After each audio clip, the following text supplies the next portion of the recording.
So guys finally मैं पहुंच गई अपनी फैमिली के साथ मनाली। और सबसे बड़ा प्रॉब्लम जो होता है एक फैमिली का वो होता है कि कोई अच्छा होटल में रुकना है और अच्छा व्यू चाहिए। मतलब जब बात हो कि आप पहाड़ों में जा रहे हो तो ऑब्वियसली जो आपको व्यू चाहिए वो पहाड़ों का ही व्यू आना चाहिए। आप कोई भी होटल में रुको तो मैंने चूज़ किया एक होटल जो है बहुत हाइट पे, मतलब ओल्ड मनाली में है ये। और होटल स्मगलर्स के नाम से है ये होटल क्योंकि इसके रूम्स जो हैं हाय गाइस, ये हम लोग theme finally based Manali rooms हैं। पहुंच गए। और ये गाइस, हम इंडिया लोग का ऐसा पहला होटल है जो थीम बेस्ड रूम्स प्रोवाइड करा रहा है आपको। और हमको चाहिए था टॉप पे, बैल्कनी चाहिए थी, व्यू चाहिए था माउंटेन्स का, तो मैंने ये चूज़ किया होटल। और हर बार की तरह हमारे फैमिली ट्रिप पे ये मेरा ही काम होता है कि जो होटल है वो मैं चूज़ करूँ, बिकॉज़ मैं मेरी चॉइस बहुत अच्छी है इस मामले में। सो होटल में हम एंटर होते हैं और एंटर होते से ही हमें दिखता है ये प्ले एरिया। पूल टेबल है यहाँ पे, कैरम था, चेस था, टीटी टेबल था। Children and beginners are not allowed to play pool. देखो मैं गई थी एक पीक टाइम पे, तो मुझे होटल थोड़ा सा कॉस्टली लगा as compared to the hotel जो प्रॉपर्टी थी उससे कंपेयर करूँ तो उसके रेट्स मुझे थोड़े हाई मिले बिकॉज एकदम पीक टाइम था, स्नोफॉल था वहाँ पे। लेकिन अदरवाइज़ आपको ऑफ सीज़न में ये 2,500 के रेंज में मिल जाएगा पर नाइट। साइड में एक ये लॉन था, ट्रैम्पोलिन था। तो ट्रैम्पोलिन में मेरे बच्चे ने तो बहुत इन्जॉय किया, पूल भी था। तो अगर आप लोग के पास थोड़ा सा और टाइम है एक्स्ट्रा तो आप पूल जा सकते हो। और ये है मेरा फेवरेट सेक्शन। मैं कोई भी होटल बुक कराती हूँ तो उसमें आई मेक श्योर कि वहाँ जिम तो होना ही चाहिए। डिपेंड करता है मैं जाऊँ या नहीं जाऊँ। इस ट्रिप पे मैं नहीं गई थी बिकॉज़ मैं गई थी एक रिलैक्सिंग ट्रिप पे। सो ये कॉरिडोर, यहाँ पे लिफ्ट भी है ताकि आपके साथ कोई एल्डरली लोग हो तो they can use the lift also. Basically 3 floors हैं इस होटल में। मुझे तो यहाँ का स्टाफ जो था वो भी बहुत मतलब फ्रेंडली लगा, हेल्पफुल लगा। हम लोगों को कुछ भी इश्यूज़ हो रहा था तो इनफैक्ट जो ओनर थे होटल का वो खुद भी वहाँ पे थे, तो उन्होंने भी बहुत हेल्प करी हम लोगों की। कुछ भी क्वेरीज थी हमारी तो it was all sorted. So my husband he forgot कि मेरी डॉटर का बताना, वो भूल गए थे होटल में कि मेरी डॉटर भी है साथ में। एंड उन लोगों ने हमको रूम्स उस अकॉर्डिंग दिए थे, लेकिन जब हमने जाके बताया कि वी आर 5 पीपल तो उन्होंने उस चीज़ में भी हमें हेल्प किया। हमें एक्स्ट्रा बेडिंग उन्होंने फटाफट से अलॉट कर दिया।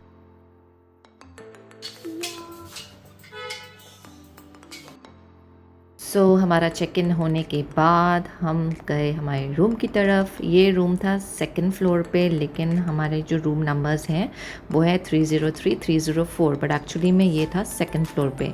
This was the extra bedding जिसके बारे में मैं आपको बता रही थी। तो ऐसा नहीं है कि आपको ज़मीन का मैट्रेस लगा के देंगे, नहीं, एक प्रॉपर सिंगल बेड है वहाँ पे और आपको वो लोग देंगे एक्स्ट्रा बेडिंग में।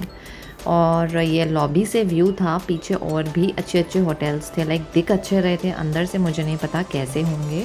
आई एम श्योर कि अच्छे ही होंगे। खैर एनीवेज ये हमारा रूम है और मैं तो बहुत एक्साइटेड थी रूम चेक करने में। रूम, और सबसे पहले मैं रूम में एंटर होते से क्या देखती हूँ यार, मैं सबसे पहले खुद को देखती हूँ। ये हाय ओके, ये मजाक था। सबसे पहले मैं चेक करती हूँ वहाँ का washroom. So washroom was good. I mean मैंने एक्सपेक्ट तो नहीं किया था, लेकिन येस इट वॉज गुड। सिर्फ एक बकेट और ये मग जो था वो मुझे थोड़ा सा डिसअपॉइंटिंग लगा था। अदर देन दैट सारे चीज़ें थी वॉशरूम में। आगे चलते हैं तो आपको यहाँ पे केटल देंगे, वो लोग कप्स देंगे, और आपको मॉर्निंग के लिए जो भी आपका चाय एंड कॉफ़ी पाउडर वो सब रखा हुआ है। बेड एक क्वीन साइज़ बेड था, अच्छा बेडिंग था बेसिकली। और मैं यहाँ की ये जो मतलब डेकोरेशन देख रही थी मैं, सो बेसिकली ये पायरेट थीम पे है एवरी रूम। मेरा जो रूम था उसका नाम था Barbosa. So that was the thing कि बारबोसा रूम हमें दिया गया था जो कि सेकंड फ्लोर पे था, with a queen size bed, good washroom, सारी चीज़ें थी। और ये वार्डरोब भी है वहाँ पे, उसके अंदर आपको ब्लैंकेट भी देंगे एक्स्ट्रा। एक ब्लैंकेट तो आपके बेड पे है ऑलरेडी, एक ये एक्स्ट्रा ब्लैंकेट दिया हुआ है आपको। देन आपके शूज़ वगैरह रखने के लिए एक और स्टोरेज देंगे आपको। एक छोटा सा मिनी फ्रिज भी है जहाँ मैंने सूटकेस रख दिया था, कवर नहीं कर पाई। फिर आता है मेन चीज़, बालकनी, जिसके लिए मैंने ये होटल बुक किया था। Guys the view, I mean view आप एकदम देखने लायक था इसका व्यू। ये सिर्फ सेकंड फ्लोर पे है हमारा रूम, लेकिन इससे व्यू देखो यार आप, मतलब क्या बताऊँ मैं। मतलब सुबह की चाय मैंने यहाँ पी है 4 दिन, और 3 रात मैं यहाँ पे रुकी हूँ, तो 3 नाइट्स मैं अपनी बालकनी में बैठी हूँ आराम से हस्बैंड के साथ, खूब बातें करी है फैमिली के साथ।